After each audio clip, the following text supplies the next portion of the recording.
Hello and welcome to Tylock TV and our first ever Pokemon Emerald Hardcore Randomizer Nuzlocke. Yeah, that was a mouthful. Pokemon Emerald has always been one of my favorite games to play, even though some may say it just has too much water. Anyway, the rules are as follows. I have to beat the main story and become the champion of the Hoenn region. Standard Nuzlocke rules are, fainted Pokemon must be permanently boxed, only the first encounter on any given route may be caught, and all Pokemon must be nicknamed.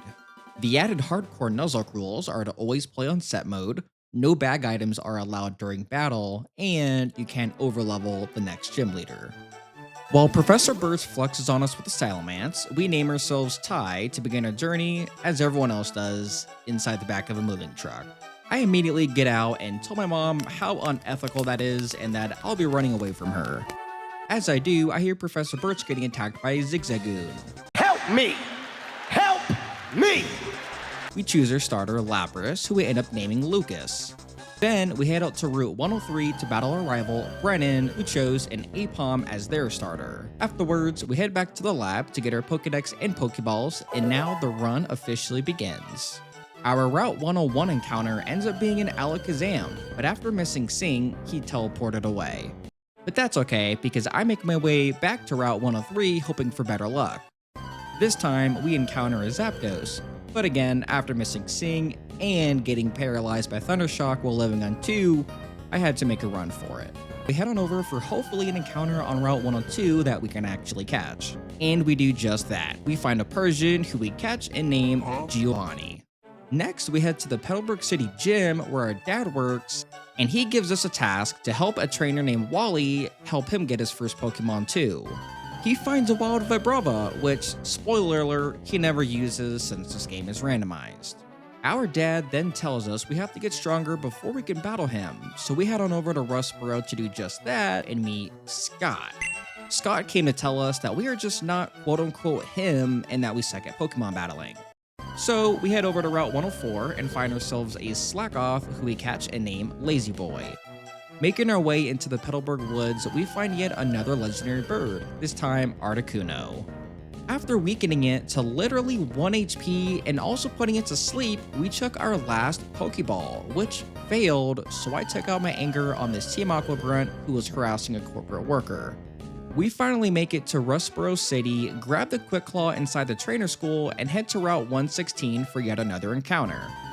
We find Mankey, who can't evolve into Annihilate yet, but we end up catching him anyway and naming him George. I decide to explore the Rust Turf Tunnel next and find a Houndour. Except I wasn't paying close attention and we end up losing Giovanni, but catching the Houndour in return and naming it Kira. With our first death just before the first gym, the run wasn't off to a great start, but we had to keep pressing forward anyway. We decide to take on the gym leader Roxanne after a bit of training, and she leads with a Golem. We go with Yawn to put the Golem to sleep, switching in Mankey to use a few low kicks to knock it out. Tyrug is next, and we one-shot it with one critical Karate Chop. Lastly, she sends in Seadra, and after a few more Karate Chops, I realized I had to switch or risk losing George too. I ended up switching into Lucas, who takes it out after a few body slams and getting the paralysis. Now, with our first gym badge obtained, we head out to find the corporate worker being robbed again by the same grunt. Geez, someone needs to hire this guy some security. We end up finding the grunt inside of the Rust Turf Tunnel and defeating his Hoot after a few water guns from Lucas. We made it back to the worker and he introduced us to his boss, who instructed us to find someone named Steven and hand him a letter. He also provides us with the latest model of the Blackberry. He calls us after we leave the building to make sure it still works, and then we catch up with Brennan, who wants a rematch. After showing him I am the superior trainer, I find Mr. Briny in a house on Route 104 who offers to take us to Doofer Town. Upon arriving, I talk to this fisherman to get an old rod and start getting some new encounters. First, on Route 107 was a Nidoking, but after it got Lucas pretty low and not wanting to risk losing him, I chose to try my luck elsewhere. Next was our Doofer Town encounter, which was an Altaria, who got knocked out after one body slam from Lucas. I honestly thought it was a bit more bulky. Our luck gets better because on Route 106, we find and surprisingly capture a Mew with just a few Pokeballs, and we name it the Ultimate Life Form. I am the ultimate life form. Inside Granite Cave, we find a Steelix, who we also capture and name Subscribe, which you should totally do if you made it this far in the video. Eventually, we find Steven, hand him the letter, and Lazy Boy evolves right before her gym battle with Brawly. Brawly sends out Aggron, and we lead with the Ultimate Life Form, who gets swapped for George. After 2 Karate Chops, we take it out and proceed to knock out Porygon 2 with a Karate Chop critical hit. Next is Camerupt, who, after switching in Lucas and using a few water guns, we take it out and earn our second gym badge. We make our way to Slateport and get our Route 109 encounter, Nosepass, who we catch and name Compass. Making our way to Route 110, we find a Hypno, which we catch and name her Marissa. If you know, you know. We spend some free time going to a museum when suddenly we are ambushed by a few more Team Aqua Grunts. Sheesh, what's up with these guys? They act like they want to rule the world with a legendary Pokemon or something. Get a load of this guy. Anyway, we meet their leader, Archie, who tells us they were there to steal some parts and that we should get out of their way. We find a straggler on the first floor who gives us TM46 for Thief, saying it would be better suited for us. Wait, how did they know I was trying to steal my rival's Pokemon? We make our way outside and run into Scott again. This time though, he roasts us and claims we are trying to Aura Farm by beating a few Team Aqua Grunts. So I go and prove him wrong by battling my rival again as we head towards the next gym. Brennan leads with Beldum, who we take out after a few water guns. Next, he sends in Poliwhirl, who puts us to sleep, but after many turns of spamming Body Slam, we eventually knock it out too. Finally, he sends out his starter Apom, who gets some similar treatment. We then move on to Route 117 for yet another encounter. We find a Camerupt, who we capture and name Maxie because, of course, we were breaking the fourth wall. So that's why I always feel an overbearing presence just out of my field of vision, watching and judging my every move. On Route 116, I find a Master Ball that this guy told me was a pair of glasses, so I gave him a pair of my Groucho Mark glasses and he took them and left. Phew, thank God. We then find Wally and his dad having an argument about who the greatest of all time Pokemon trainer is. I said Gary and he said Red, and then proceeded to challenge me to a battle so we could decide who was right after all. Wally only brought 1 Pokemon though, and after a few rock slides from Subscribe, we take out a Seadra, which proves me right. Smell you later. No! God, please, no! Scott comes over and tells me that Gary is indeed the greatest of all time, and that he's actually got the most aura in all the regions. Kira ends up evolving before we challenge the next gym leader, who then we immediately take on. Watson starts with the Volbeat, who tried cheesing with Double Team, but instead gets knocked out after a few water guns. He then sends out Magmi, who also gets gunned with water. Next, he sends an Alakazam, and since I'm weakened, I swap in a Subscribe. We go for Rock Throw, and then he goes for Disable, which I predict and go for Screech, lowering its defense even further. I use Tackle a few times to knock it out after eating a few Psybeams.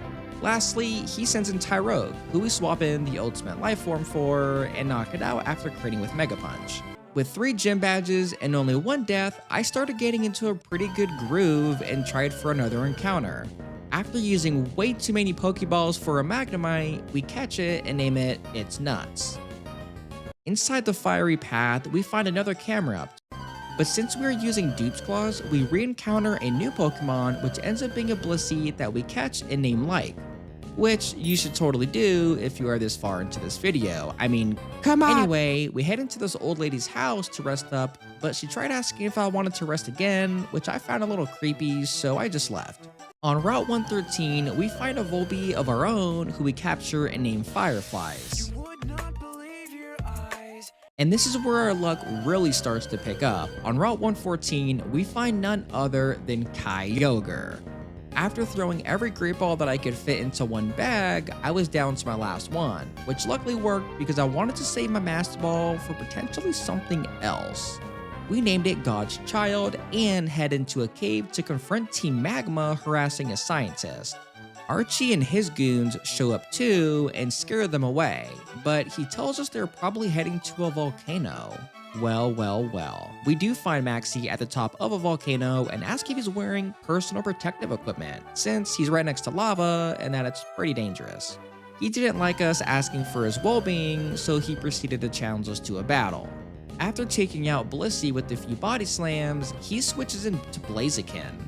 One water gun takes him down to half, so I water gun again, assuming I would take him out, but I ended up getting a low roll, and Blaziken's double kick instead takes out Lucas.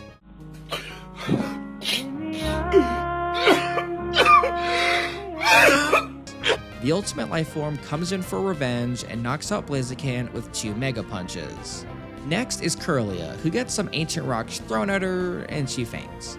After he runs away like baby, Archie comes to talk to us and says that he forgot his personal equipment as well, and so he had to leave. Next, we talk to an old lady who gives us an egg, which we immediately hatched into a slowpoke that we named Sophie.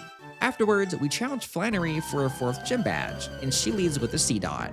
God's Child takes it out with a crit body slam, Nincada and Nidoran with a water pulse, and after some healing shenanigans, we take out Furret with a 3rd water pulse as well to get our 4th gym badge. We immediately head to Petalburg City Gym to challenge her dad, and we tell him that we got a lot stronger and even have a few legendary Pokemon that he wants to see for himself.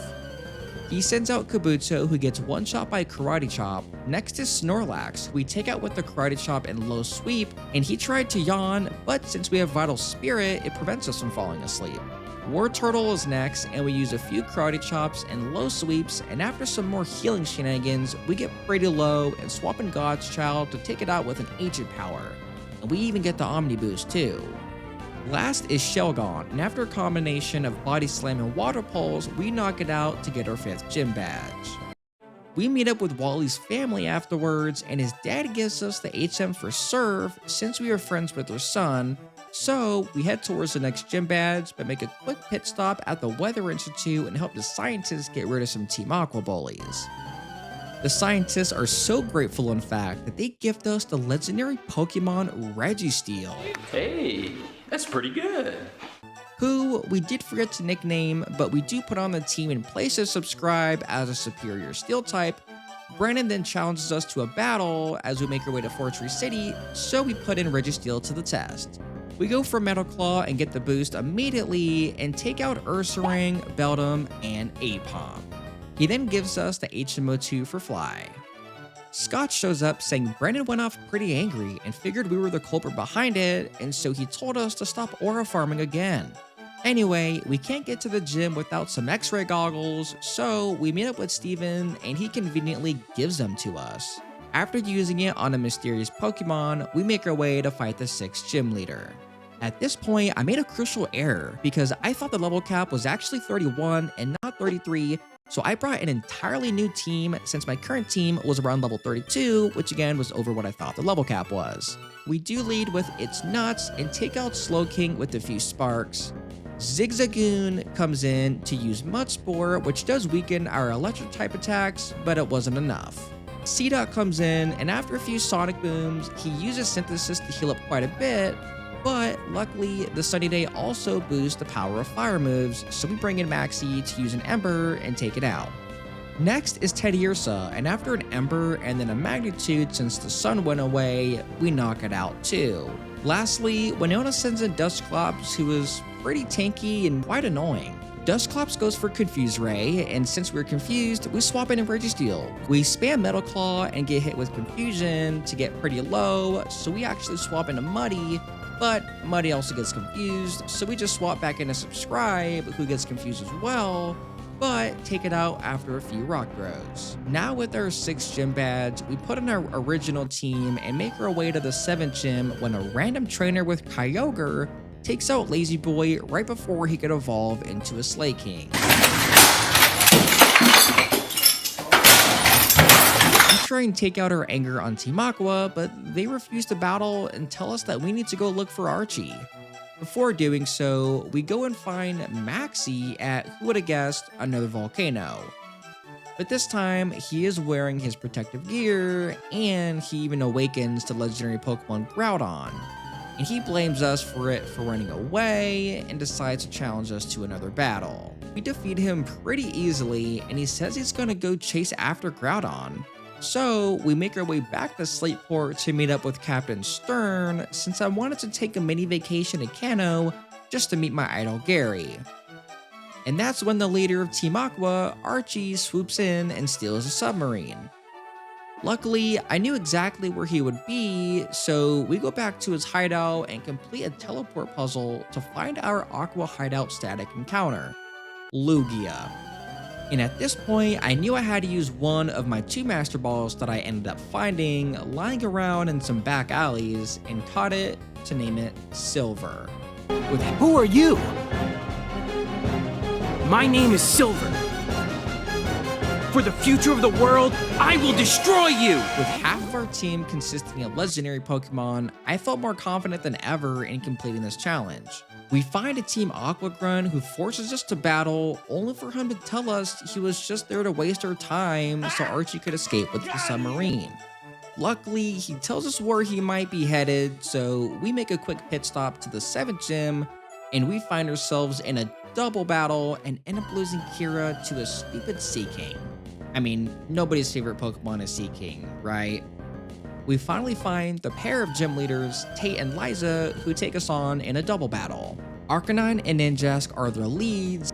Arcanine does have Intimidate, but luckily we are 2 special attackers. Ninjask goes for Sword Stance and he has Speed Boost, and Arcanine goes for Bite, which flinches Sophie. Go for Fly on Ninjask as Sophie goes for Yawn on Arcanine to try and put it to sleep. Ninjask though goes for another Sword Stance, and at this point, I was beginning to think the run may be over. Marty, I'm scared. I predict Arcanine going for a Bite on Sophie, so I swap in Registeel since in Generation 3, Steel resisted Dark. We also eat the Slash from Ninjask, and Fly takes him to about half. Arcanine falls asleep, and we use Ancient Power on Arcanine and Metal Claw on Ninjask. Tate and Liza heal both their party back to full, and we swap in Silver, who goes for Surf, to do some damage to both of them. And we Metal Claw in a Ninjask. Arcanine wakes up quickly though, and goes for Bite on Silver, so we swap in Sophie to sack the next one, so that way we can get a clean switch and a George afterwards. One more Metal Claw takes out Ninjask, and the next Pokemon is Stantler, also with the ability Intimidate, which does lower George's attack, but we go for Karate Chop on Stantler, which luckily gets a critical hit and we knock it out in one shot. T-Bone comes in last and eats his superpower pretty good. With Registeel's defense lowered, we swap in God's Child, who lowers the damage of Arcanine's Ember on George. Also, we take a Bone Rush, and finally, get a double KO with a Rain Boosted Surf. And just like that, we received our 7th gym badge. This time, we finally confront Scott ourselves, but he actually tells us he's pretty impressed that we got through that battle and that we are quote-unquote bussin'. So we find Steven being ganged up on by Maxie and a Team Magma Grunt and choose to help out with 3 legendary Pokemon who completely wipe them out. We then met up with Steven after the battle, and he thanked us by giving the HM08 for Dive. With Dive, we try and find the stolen submarine, but first run into our next encounter on Route 128, which was a Fearow. He took way too many Great Balls for my liking, and we were getting kinda low, so I decided to just run like child. There she blows! We finally find the submarine, which lets me know that Team Aqua has to be close by. So we make our way into a cavern full of puzzles, which we immediately fail, but get another encounter, which is a Kadabra. We end up catching him after a few Great Balls and name him Spoons. After failing yet another puzzle, I had to use all of my brain power to try and figure it out. Using my pristine calculations, I was able to solve it and make my way further into the cavern, running into a dormant Kyogre. But before I could call dibs, Archie intervenes and says we only beat him there because he too struggled with some cave puzzles. Since we couldn't decide on who gets dibs, we battle it out. And after besting him in a battle, he does awaken Kyogre, but it just flies away somehow.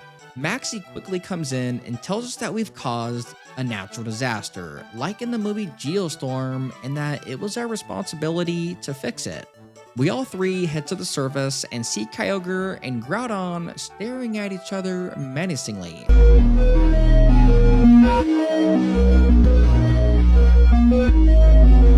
We decide we need some help and head towards Sootopolis to meet up with Steven. When we get there, he guides us to the Cave of Origin to talk with the champion Wallace to try and figure out a solution. Our encounter inside the cave was a Venonat who we captured and named Sweeper. We tell Wallace we heard of a place called Sky Pillar through a rumor and tells us to meet him there to find the Pokemon that can help stop this disaster. After using Google Maps, continue down Scavern Street for a half-mile. We arrive and he tells us that we have to do it alone because he's too scared to confront this mysterious Pokemon. That's our region's champion. Loser. After reaching the top of Sky Pillar, there it was, the legendary Pokemon Rayquaza. Rayquaza immediately wakes up, slithers to the sky, and finds Groudon and Kyogre duking it out. But luckily, he decided to help end that disaster. Anyway, with the world officially saved, we still have a goal of becoming champion of Hoenn. So, we head into our 8th and final gym battle against Juan. But since there was yet another puzzle, we of course failed it on the first try. And after falling through a 100-foot hole, I broke my leg and tried suing the gym for negligence. It didn't work, so we finally crawl our way back to Juan and challenge him for our 8th and final gym badge. Clerk Daniel Damn, Daniel! leads with the Steelix, and we lead with George and use 2 cross chops, taking it out. He then sends in Regice, who gets absolutely obliterated by a cross chop. Next is Yanma, and I switch into Subscribe to take it out with an Ancient Power after he tried going for 2 attacks. Next is Armaldo, who uses Protect, but on the next turn I use Metal Claw, doing some good damage. He then proceeds to get a double Protect off, but it didn't matter because I was able to hit him with another Metal Claw afterwards. Lastly, he sends in Tangela, who doesn't have an evolution yet. He thinks I'm playing around and goes for Tickle, but I have Clear Bodies, so it doesn't work. I land a Metal Claw and he misses a Stun Spore, and then misses a Slam. He unfortunately can't see behind all his vine skin stuff. Poor guy. After taking him out with a few more Metal Claws, we beat the 8th gym leader and on our way to Victory Road to get our final encounter before we take on the Elite Four. Our last encounter is Kangaskhan, who we catch and name Mama Bear. We run into Wally for a final time, and he tried convincing me just once more that Red is the strongest trainer, so we battle it out to settle our debate once and for all. He leads with Butterfree, and we lead with the Ultimate Life Form, who uses Psychic and takes it out after the second one. We go for Waterfall on his Magnemite and nearly take it out, but he full restores on the next turn, healing the paralysis. Since we are paralyzed, I swap in George, who takes it out after using Cross Chop. Next is Loudred, but he gets one shot with Cross Chop as well. He then sends in Mudkip, and we take it out after yet another Cross Chop, but this time a critical hit. Wally's last Pokemon was no joke. It's one of the legendary dog Pokemon, Entei. But luckily we have God's Child, so after swapping it in, we knock out Entei with 1 rain boosted Surf. Smell you later for real this time. Unfortunately, just before reaching the league, we enter a double battle and Silver gets Ice Beamed, frozen, and hit with Water Gun, and it gets knocked out. And that's not all, because we run into another trainer who takes out George with a Barboach after using 2 Earthquakes. Our final team consists of the Ultimate Life Form, Registeel, God's Child, Mama Bear, Sweeper, and Maxie. We begin this treacherous journey, starting with the first member of the Elite Four, Sydney. He leads with Celebi, and we lead with the Ultimate Life Form. And we use Fly, doing good damage, and he goes for Safeguard. I'm able to land a couple more Flies to eventually knock it out. Next, he sends in Crawdon, who we swap into God's Child, resisting its water attacks, and we're able to knock it out with 2 Surfs due to a crit. Next, he sends in Apom, who we take out with just 1 Surf. Then he sends in Silcoon, who also gets taken out with 1 Surf, and Rhyhorn follows suit. We're off to a great start, but our next battle against the second Elite Four member, Phoebe, begins. She leads with a Slaking, which luckily I have Fly, so I can cheese its ability Trubon, as she doesn't get a move every other turn. She sends in Nidorina, who gets one shot by Psychic, and we stay in against a Murkrow and go for a Waterfall, which does half, but it triggers its Citrus Berry. Luckily, our second Waterfall crits, knocking out Murkrow. She then sends in the legendary bird Pokemon Ho-Oh, and we stay in and go for a Waterfall as he uses Safeguard. We use Psychic, but he just recovers the damage back, so we go for another Waterfall, and he even misses Fire Blast. We use Waterfall once more and get yet another critical hit, knocking it out. Next is Hitmonchan, and we use Psychic, but he successfully gets back-to-back Detects off. It doesn't save him for long though, because we eventually do land that Psychic, knocking him out. Now that we are halfway there, the third Elite Four member is Glacia, and she leads with an Umbreon. Since the ultimate life form is Psychic type, we swap into Registeel. He uses Confuse Ray, and we ended up hurting ourselves. We even eat a Fade Attack critical hit, but we snap out of Confusion and land a superpower.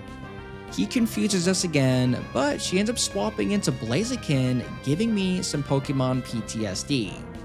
I'm not messing around this time, so I immediately swap into God's Child and take it out with a Surf. Next is Hoppip, which is grass and flying type, and since we just learned Ice Beam, it's 4 times super effective and knocks it out. I thought the game was playing mind games on me, but she actually did have a second Blaziken, which didn't matter because it only took one Surf again to knock out the twin brother.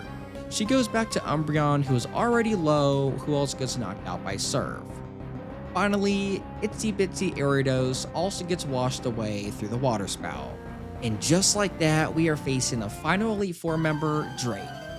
And we led with Mama Bear. Since we had Fake Out, we were able to get some chip damage off for free. He then sets up the Reflect, but her Dizzy Punch causes confusion and it hurts itself, which allows me to land 2 Mega Punches to knock it out. Next is Forretress, who sets up the spikes, but after 1 Eruption from Maxie, we were able to knock it out with 1 hit. Also, Reflect wears off, but he goes into Mantine, so I have no choice but to swap into Kyogre. Kyogre also allows us to eat its water type attacks, but he goes for a wing attack, which barely does any damage. He uses another wing attack, putting us right at about half HP, and 1 more Ice Beam puts it into the red. He uses a full restore, but we go for Ice Beam again, and this time even get the freeze. He stays frozen, allowing us to get another Ice Beam off for free, putting it really low. At this point, he must have run out of full restores because we take it out with yet another Ice Beam. He then sends in Venomoth, which I was scared may be faster and may go for Sleep Powder, but we end up outspeeding and going for Surf. The last Pokemon is Dodrio, but after 1 Ice Beam, we take it out and now advance to Wallace, the champion. We didn't buy many healing items to heal between battles, silly mistake number 69 on this run, but we still went in with full confidence in beating Wallace, being led by God's Child.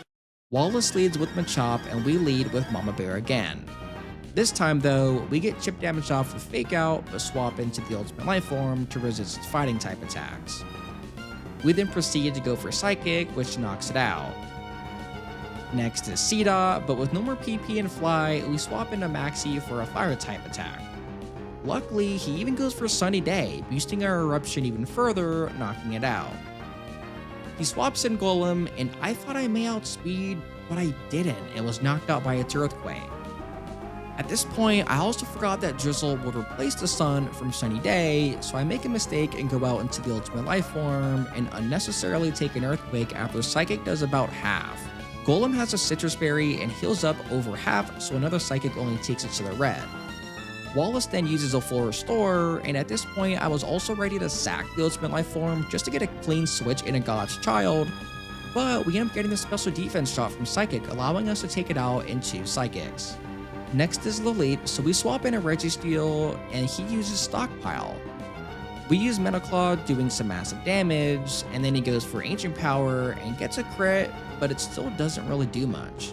With another Metal Claw, we even get the attack boost, and he swallows, healing up a bit, but with our raised attack, it only takes 1 more Metal Claw to take it out. Next is Bustle, who lands a Thunder, and we go for Ancient Power, doing some good damage. He then lands a second Thunder, but we use Superpower, which does the trick. Lastly was Meowth, and I was also willing to sack subscribe, but we were still able to take a fake out followed by Slash and a return knock it out with one superpower. And just like that, the run was over. Through wild luck, some questionable decisions, and a whole lot of determination, I achieved my goal in becoming the strongest trainer in all of Hoenn. This was my first ever hardcore randomizer Nuzlocke on the channel, and honestly, I had an absolute blast. Every twist, every clutch save, every devastating loss, it all made this journey unforgettable. If you enjoyed the ride just as much as I did and want to see me take on another region, let me know which one down below in the comments. And hey, feel free to roast me for all the dumb plays I made, I know there are plenty. Anyway, thank you so much for watching, and until next time, stay awesome and take care.